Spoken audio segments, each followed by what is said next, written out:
আসসালামু আলাইকুম friends, welcome to cooking studio by Tasinesha. এখন তালের সিজন, চারিদিকে প্রচুর তাল পাওয়া যাচ্ছে। গত পর্বে আমি দেখিয়েছিলাম কিভাবে তাল থেকে সহজেই রস বের করা যায়। আজকে সেই তালের রস দিয়ে তৈরি করছি বিবিখানা পিঠা বা ভাপা পিঠা।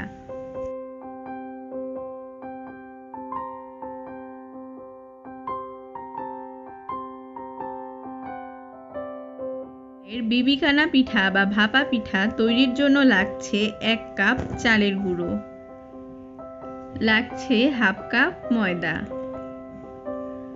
এই পিঠাটাতে ময়দা দেওয়ার কারণ হচ্ছে পিঠার মধ্যে ময়দা দিলে এটা অনেক নরম এবং স্পঞ্জি হবে। দিয়ে দিচ্ছি হাফ কাপ গুঁড়ো দুধ, দিয়ে দিচ্ছি 1 চামচ বেকিং সোডা,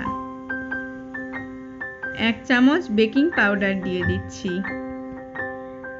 এরপর দিয়ে দিচ্ছি লবণ। এরপর সবগুলো শুকনো উপকরণ ভালো করে মিক্স করে নিচ্ছি।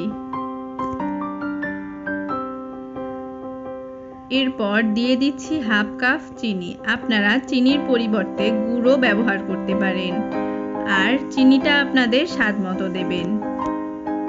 দিয়ে দিচ্ছি 1 কাপ তালের কাত। এরপর দিয়ে দিচ্ছি হাফ কাপ তেল। আপনারা তেলের পরিবর্তে বাটারও ব্যবহার করতে পারেন। এরপর একটি ডিম ভেঙে দিয়ে দিচ্ছি।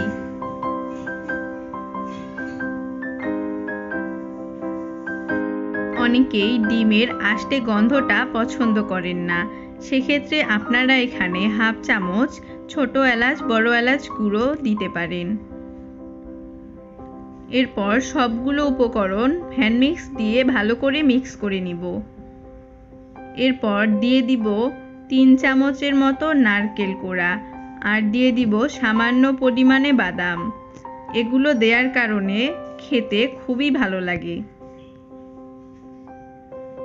তারপর সবগুলো উপকরণ আবার ভালো করে মিক্স করে নিচ্ছি।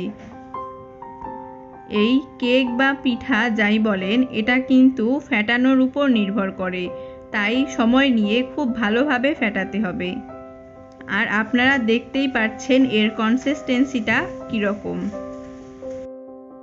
আমার খুব ভালোভাবে ফেটানো হয়ে গেছে। এবার আমি টি কাপের মধ্যে এগুলো সেট করে নিচ্ছি। অনেকেই মনে করেন টি কাপের মধ্যে কেক বানালে কাপের ক্ষতি হয় না, কাপের কিন্তু কোনো সমস্যাই হবে না। এ পর্যায়ে আমি টি কাপের মধ্যে ভালো করে তেল ব্রাশ করে নিচ্ছি। আপনারা চাইলে ঘি বা বাটার ব্রাশ করে নিতে পারেন। এরপর আমি এই পিঠার ব্যাটারটা কাপের মধ্যে সেট করছি।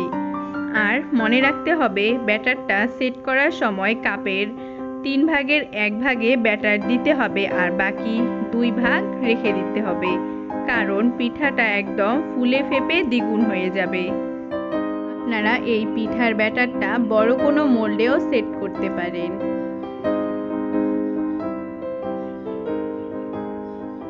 আমি সবগুলো কাপে পিঠার ব্যাটার সেট করে নিয়েছি।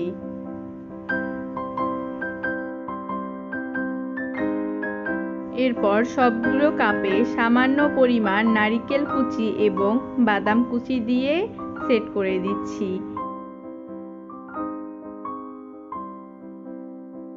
আমি এই পিঠাটা তৈরি করতে কিন্তু কোনো রকম মেজারমেন্ট কাপ ইউজ করিনি।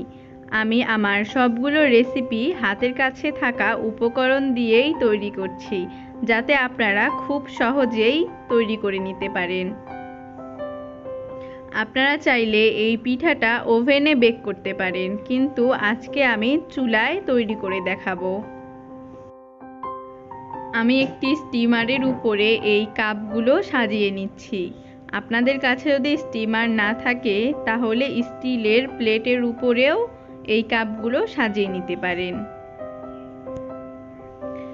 আমি প্রথমে চুলার মধ্যে একটি ফ্রাই প্যান বসিয়ে দিয়েছি, আর দিয়েছি পরিমাণ মতো পানি। এমনভাবে পানি দেবেন যাতে এই স্টিমারটার নিচে থাকে, আর এই স্টিমারটা কিন্তু একটা স্ট্যান্ডের উপর দিয়েছি। এরপর চুলার আঁচটা মিডিয়ামে রেখে রান্না করছি 15 মিনিটের মতো। এ সময় যদি ঢাকনার মধ্যে কোনো ছিদ্র থাকে তাহলে টিস্যুর পেপার বা লবঙ্গ দিয়ে ঢেকে দিতে পারেন। 15 মিনিট পর আমার কেকটা সম্পূর্ণ বেক হয়ে গেছে, আর দেখতেই পাচ্ছেন টুথপিকটা একদম পরিষ্কার দেখাচ্ছে।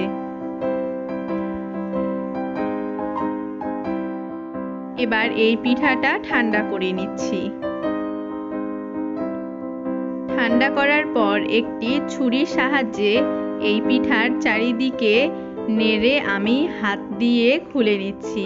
দেখতেই পাচ্ছেন কত সহজে কাপ থেকে খুলে এসেছে, আর কাপের কিন্তু কোনো ক্ষতি হয়নি। পিঠাটা দেখতে যেমন সুন্দর, খেতে কিন্তু ততই মজা। আমি একটি পিঠা আপনাদের ভেঙে দেখিয়ে দিচ্ছি এটা কত স্পঞ্জি আর সফট হয়েছে। এই রেসিপিটি কিন্তু আপনারা বাসায় অবশ্যই ট্রাই করবেন। ভিডিওটি ভালো লেগে থাকলে লাইক, কমেন্ট এবং শেয়ার করুন। সাবস্ক্রাইব করে পাশে থাকা বেল বাটনটিতে ক্লিক করতে একদম ভুলবেন না। আর পরবর্তী ভিডিওতে আমি তালের আরও একটি পিঠার রেসিপি নিয়ে হাজির হব আপনাদের সামনে।